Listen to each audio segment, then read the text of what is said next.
എല്ലാവർക്കും ജുറാസ് കൊമേഴ്സിന്റെ പുതിയൊരു വീഡിയോയിലേക്ക് സ്വാഗതം. ഈ വീഡിയോയിൽ നമ്മൾ ഡിസ്കസ് ചെയ്യുന്നത് ഫിനാൻഷ്യൽ ഡെറിവേറ്റീവ് സബ്ജക്റ്റിലെ കംപ്ലീറ്റ് 2 മാർക്ക് ക്വസ്റ്റ്യൻസും അതിൻ്റെ ആൻസേഴ്സുമാണ്. വളരെ സിമ്പിൾ ആയിട്ടുള്ള 1 or 2 ലൈൻ ക്രിസ്റ്റൽ ക്ലിയർ നോട്ടാണ് തരുന്നത്.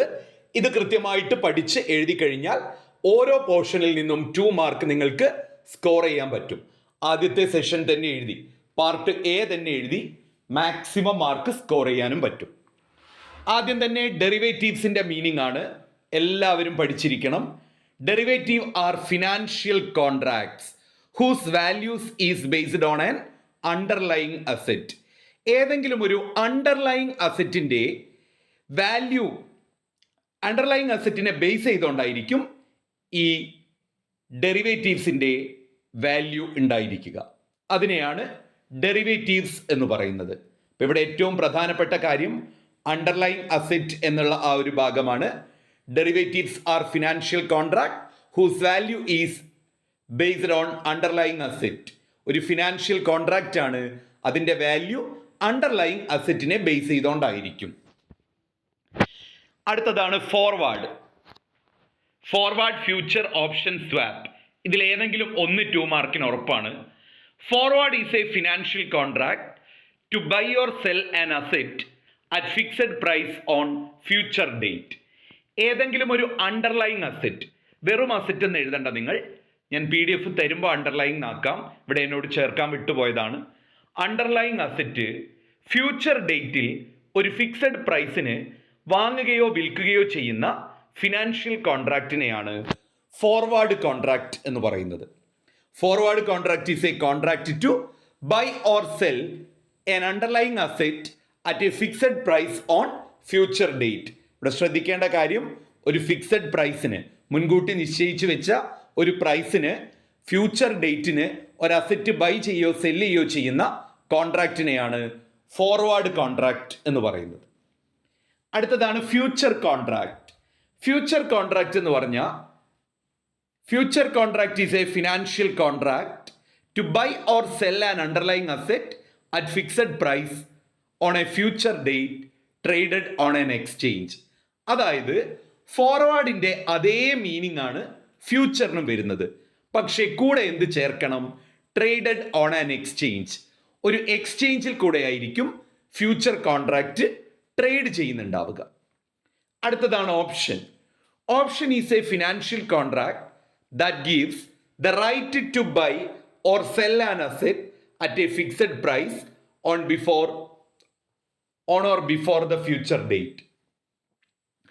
ഓപ്ഷൻ കോൺട്രാക്റ്റ് എന്ന് പറഞ്ഞാൽ ഫ്യൂച്ചർ ഡേറ്റിന് മുമ്പ് ഒരു ഫിക്സഡ് പ്രൈസിന് ഒരു അസെറ്റ് അല്ലെങ്കിൽ അണ്ടർലൈങ് അസെറ്റ് ബൈ ചെയ്യാനോ സെല് ചെയ്യാനോ ഉള്ള റൈറ്റ് ഉള്ള കോൺട്രാക്റ്റിനെയാണ് ഓപ്ഷൻ കോൺട്രാക്റ്റ് എന്ന് പറയുന്നത്.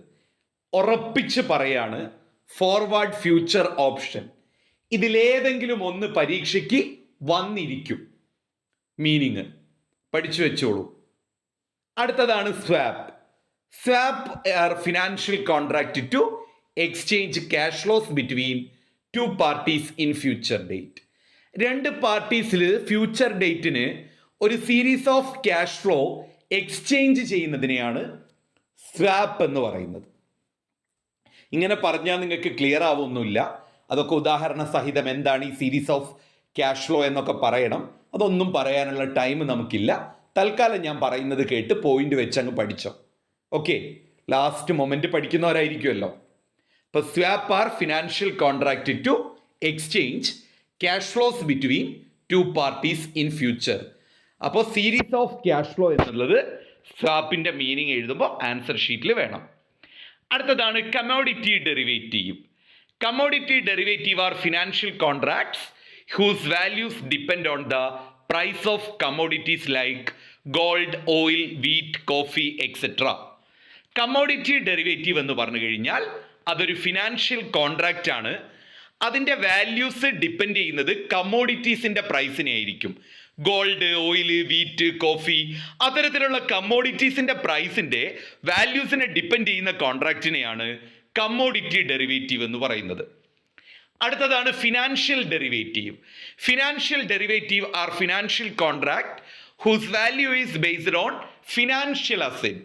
ഇവിടെ കമ്മോഡിറ്റി ഡെറിവേറ്റീവിൽ അണ്ടർലൈങ് അസറ്റ് കമ്മോഡിറ്റി ആയിരിക്കും. അങ്ങനെയും നിങ്ങൾക്ക് എഴുതാം. Under commodity derivative underlying assets are commodities എന്ന്.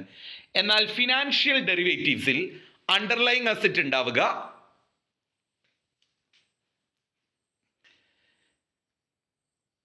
Interest rate, currency, bond, share മുതലായവയായിരിക്കും.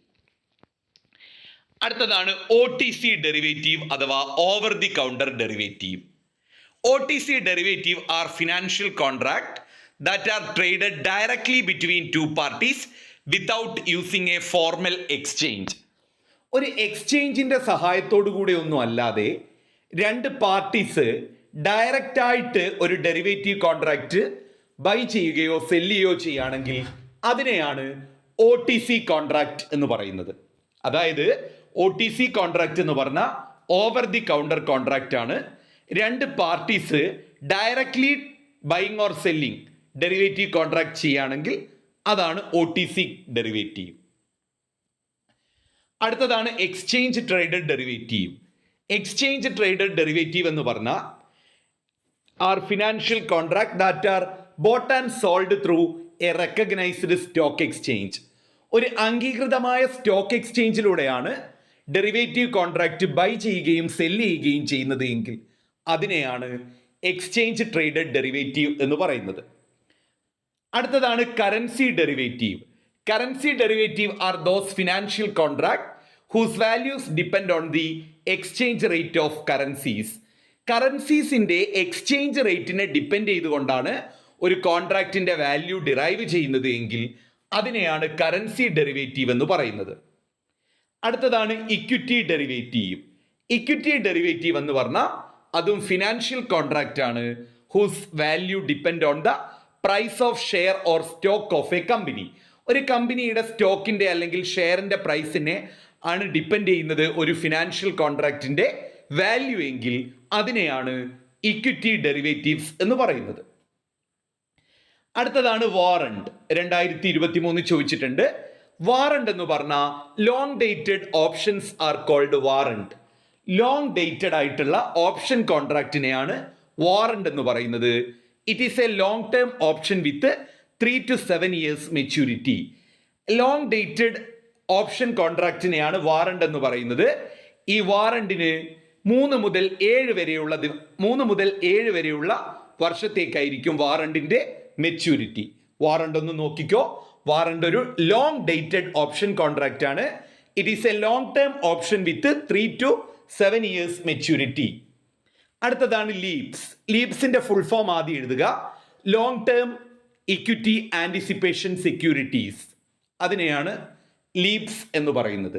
Long term equity anticipation securities.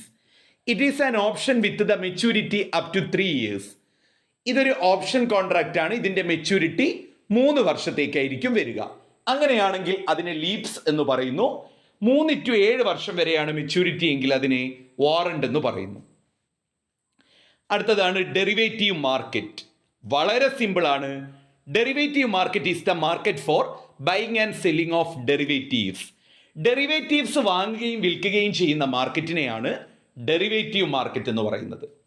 Derivative market is the market for buying and selling of derivatives. Okay, it is the market for derivatives. ഇത് ഡെറിവേറ്റീവ്സിന്റെ market ആണ്. The traders in the derivative markets are hedgers, speculators and arbitrageurs. ഒരു derivative മാർക്കറ്റിലെ traders എന്ന് പറയുന്നത് ഹെഡ്ജേഴ്സും സ്പെക്യുലേറ്റേഴ്സും ആർബിട്രേജേഴ്സും ഒക്കെ ആയിരിക്കും. അടുത്തതാണ് ഹെഡ്ജിങ്. ഹെഡ്ജിങ് എന്നൊക്കെ ചോദ്യം വരാൻ നല്ല സാധ്യതയുണ്ട്. Hedging means covering, reducing or eliminating risk. Risk തടയുന്നതിനെ അല്ലെങ്കിൽ റിസ്ക് ഒഴിവാക്കുന്നതിനെയാണ് ഹെഡ്ജിങ് എന്ന് പറയുന്നത്. അപ്പൊ hedging means covering, reducing or eliminating risk. Risk eliminate ചെയ്യുന്നതിനെ, കവർ ചെയ്യുന്നതിനെ, അതല്ലെങ്കിൽ റെഡ്യൂസ് ചെയ്യുന്നതാണ് hedging. It eliminate the risk in an asset or liability. ഒരു അസറ്റിലെയോ ലാബിലിറ്റിയിലെയോ റിസ്ക് റെഡ്യൂസ് ചെയ്യുന്നതാണ് ഹെഡ്ജിങ്. അടുത്തതാണ് hedgers. Hedges are those who entering into the derivative contract with the objective of covering risk. Hedges എന്ന് പറഞ്ഞു കഴിഞ്ഞാൽ അവരൊരു ഡെറിവേറ്റീവ് കോൺട്രാക്റ്റിൽ റിസ്ക് കവർ ചെയ്യുക എന്ന ലക്ഷ്യത്തോടു കൂടി എൻ്റർ ചെയ്യുന്ന വ്യക്തികളെയാണ് ഹെഡ്ജേഴ്സ് എന്ന് പറയുന്നത്. Hedgers are those who entering into the derivative contract with the objective of covering risk. Risk cover ചെയ്യുക എന്ന ലക്ഷ്യത്തോടു കൂടി ഒരു ഡെറിവേറ്റീവ് കോൺട്രാക്റ്റിൽ എൻ്റർ ചെയ്യുകയാണെങ്കിൽ അവരെയാണ് ഹെഡ്ജേഴ്സ് എന്ന് പറയുന്നത്. അടുത്തതാണ് speculators. Speculators are those who willing to take risk. Risk ഏറ്റെടുക്കാൻ താല്പര്യമുള്ള ആളുകളെയാണ് സ്പെക്യുലേറ്റേഴ്സ് എന്ന് പറയുന്നത്. They take risk to make profit from the price fluctuation. അവരെന്തിനാണ് റിസ്ക് ഏറ്റെടുക്കുന്നത്? പ്രൈസ് ഫ്ലക്ച്വേഷൻ ഉണ്ടാവുന്ന സമയത്ത്. എന്താണ് പ്രൈസ് ഫ്ലക്ച്വേഷൻ? അതായത് സ്റ്റോക്കിൻ്റെ പ്രൈസിൽ, ഐ മീൻ ഡെറിവേറ്റീവ് കോൺട്രാക്റ്റിൻ്റെ പ്രൈസിൽ ചേഞ്ചസ് വരുമ്പോൾ അത് ഇൻക്രീസ് ചെയ്യുകയോ അല്ലെങ്കിൽ ഡിക്രീസ് ചെയ്യുകയോ ചെയ്യുന്നതിനെയാണ് ഫ്ലക്ച്വേഷൻ എന്ന് പറയുന്നത്. അപ്പോൾ അത്തരത്തിൽ പ്രൈസ് ഫ്ലക്ച്വേഷൻ വരുന്ന സമയത്ത് കൂടുതൽ പ്രോഫിറ്റ് ഉണ്ടാക്കാം എന്നുള്ള രീതിയിൽ റിസ്ക് ഏറ്റെടുക്കുന്ന ആളുകളെയാണ് സ്പെക്യുലേറ്റേഴ്സ് എന്ന് പറയുന്നത്. അടുത്തതാണ് arbitrageurs. Arbitrageurs, a trader who are engaged in arbitrage are called arbitrageurs. Arbitrage ആക്ടിവിറ്റിയിൽ എൻഗേജ് ചെയ്യുന്ന ട്രേഡേഴ്സിനെയാണ് ആർബിട്രേജേഴ്സ് എന്ന് പറയുന്നത്. ആർബിട്രേജേഴ്സ് എന്ന് പറഞ്ഞാൽ ആരാണ്? Arbitrageurs means buying a commodity or security at a low price in one market and selling it at high price in another market. വളരെ സിമ്പിളാണ്. ആർബിട്രേജേഴ്സ് എന്ന് പറഞ്ഞാൽ ഒരു മാർക്കറ്റിൽ നിന്ന് കുറഞ്ഞ പൈസയ്ക്ക് ഒരു കോൺട്രാക്റ്റ് വാങ്ങിക്കുക, എന്നിട്ട് വേറൊരു മാർക്കറ്റിൽ പോയിട്ട് അതിനേക്കാൾ കൂടിയ പൈസയ്ക്ക് അത് വിൽക്കുക. ഇത്തരത്തിലുള്ള ആളുകളെയാണ് ആർബിട്രേജേഴ്സ് എന്ന് പറയുന്നത്. അപ്പോൾ അവർക്ക് അതിൽ നിന്നൊരു ചെറിയ ലാഭം കിട്ടും. ഓക്കെ, അപ്പോൾ ശ്രദ്ധിച്ചോളൂ, ആർബിട്രേജിൽ ഏർപ്പെടുന്ന ട്രേഡേഴ്സിനെയാണ് ആർബിട്രേജേഴ്സ് എന്ന് പറയുന്നത്. എന്താണ് ആക്ച്വലി ആർബിട്രേജ്? ആർബിട്രേജ് എന്ന് പറഞ്ഞു കഴിഞ്ഞാൽ buying a commodity or security at lower price. കുറഞ്ഞ പൈസയ്ക്ക് ഒരു കമ്മോഡിറ്റിയോ അല്ലെങ്കിൽ സെക്യൂരിറ്റിയോ പർച്ചേസ് ചെയ്യും ഇൻ വൺ മാർക്കറ്റ്, ഒരു മാർക്കറ്റിൽ നിന്ന്, and selling it at price to another. എന്നിട്ട് അത് എന്ത് ചെയ്യും? വേറൊരു മാർക്കറ്റിൽ അത് വിൽക്കും. അതിനെയാണ് എന്ത് പറയുന്നത്? ആർബിട്രേജ് എന്ന് പറയുന്നത്. അടുത്തതാണ് spreaders. A spreader is a person who believes in lower expected return at a reduced risk. കുറഞ്ഞ റിസ്കിൽ എക്സ്പെക്റ്റഡ് റിട്ടേൺ കിട്ടും എന്ന് വിശ്വസിക്കുന്നയാളാണ് സ്പ്രെഡേഴ്സ്. അടുത്തതാണ് ഡെലിവറി പ്രൈസ് അല്ലെങ്കിൽ contract price. Price at which forward contract is settle on expiration is called contract price അല്ലെങ്കിൽ delivery price. ഒരു forward contract അതിൻ്റെ expiry ആകുമ്പോൾ സെറ്റിൽ ചെയ്യുന്ന പൈസയ്ക്ക് പറയുന്ന പേരാണ് ഡെലിവറി പ്രൈസ്. അടുത്തതാണ് spot contract. A spot contract is an agreement to buy or sell an asset immediately at the current market price. Current market പ്രൈസിൽ ഇമ്മീഡിയറ്റ്ലി ഒരു അസെറ്റ് ബൈ ചെയ്യുകയോ അല്ലെങ്കിൽ സെല്ലുകയോ ചെയ്യുന്നതിനെയാണ് സ്പോട്ട് കോൺട്രാക്ട് എന്ന് പറയുന്നത്. 2022 2 മാർക്കിന് ചോദിച്ചിട്ടുണ്ടായിരുന്നു സ്പോട്ട് കോൺട്രാക്റ്റും ഫോർവേഡ് കോൺട്രാക്റ്റും തമ്മിലുള്ള ഡിഫറൻസ്. സ്പോട്ട് കോൺട്രാക്റ്റ് എന്ന് പറഞ്ഞാൽ കോൺട്രാക്ട് പെർഫോംഡ് ഇമ്മീഡിയറ്റ്ലി, വളരെ പെട്ടെന്ന് തന്നെ ഇമ്മീഡിയറ്റ് ആയിട്ട് ഒരു കോൺട്രാക്റ്റ് പെർഫോം ചെയ്യുന്നതിനെയാണ് സ്പോട്ട് കോൺട്രാക്റ്റ് എന്ന് പറയുന്നത്. ഫോർവേഡ് കോൺട്രാക്റ്റ് എന്ന് പറഞ്ഞാൽ contract performed in future date. ഒരു കോൺട്രാക്റ്റ് ഫ്യൂച്ചർ ഡേറ്റിലാണ് പെർഫോം ചെയ്യുന്നത് എങ്കിൽ അതിനെയാണ് ഫോർവേഡ് കോൺട്രാക്റ്റ് എന്ന് പറയുന്നത്. സ്പോട്ട് കോൺട്രാക്റ്റിൽ there is no counter party risk. Counter party risk ഉണ്ടാവില്ല. എന്നാൽ ഫോർവേഡ് കോൺട്രാക്റ്റിൽ കൗണ്ടർ പാർട്ടി റിസ്ക് ഉണ്ടായിരിക്കും. സ്പോട്ട് കോൺട്രാക്റ്റിൽ parties not knowing each other. Spot കോൺട്രാക്റ്റിൽ പാർട്ടീസ് പരസ്പരം അറിയില്ല. ഫോർവേഡ് കോൺട്രാക്റ്റിൽ parties must know each other. Parties പരസ്പരം അറിയും. അടുത്തതാണ് clearing house. A clearing house is a neutral centralized institution that acts as a middleman between buyers and sellers in future contract. Clearing house എന്ന് പറഞ്ഞാൽ future കോൺട്രാക്റ്റിൽ ബയേഴ്സിൻ്റെയും സെല്ലേഴ്സിൻ്റെയും ഇടയിൽ ഒരു middle മാനെ പോലെ act ചെയ്യുന്ന ആ ഒരു സെൻട്രലൈസ്ഡ് ഇൻസ്റ്റിറ്റ്യൂഷനെ അല്ലെങ്കിൽ ഒരു ന്യൂട്രൽ ഇൻസ്റ്റിറ്റ്യൂഷനെയാണ് ക്ലിയറിംഗ് ഹൗസ് എന്ന് പറയുന്നത്. അടുത്തതാണ് മാർജിൻ സിസ്റ്റം. ഇമ്പോർട്ടൻ്റ് ആണ്. It is a system where traders must deposit a small amount of money to enter and maintain a future contract. ഒരു ഫ്യൂച്ചർ കോൺട്രാക്റ്റിൽ എൻ്റർ ചെയ്യുമ്പോൾ അതിൽ ഒരു ചെറിയ എമൗണ്ട് ഡെപ്പോസിറ്റ് ചെയ്യണം ആ ട്രേഡർ. അതിനെയാണ് മാർജിൻ മണി അഥവാ മാർജിൻ സിസ്റ്റം എന്ന് പറയുന്നത്. അപ്പോൾ അതൊന്ന് ഓർത്തു വെച്ചോളൂ, ഇമ്പോർട്ടൻ്റ് ആണ്. അടുത്തത് initial margin. Initial margin is the amount of money that a trader must deposit it at the beginning to enter the future contract.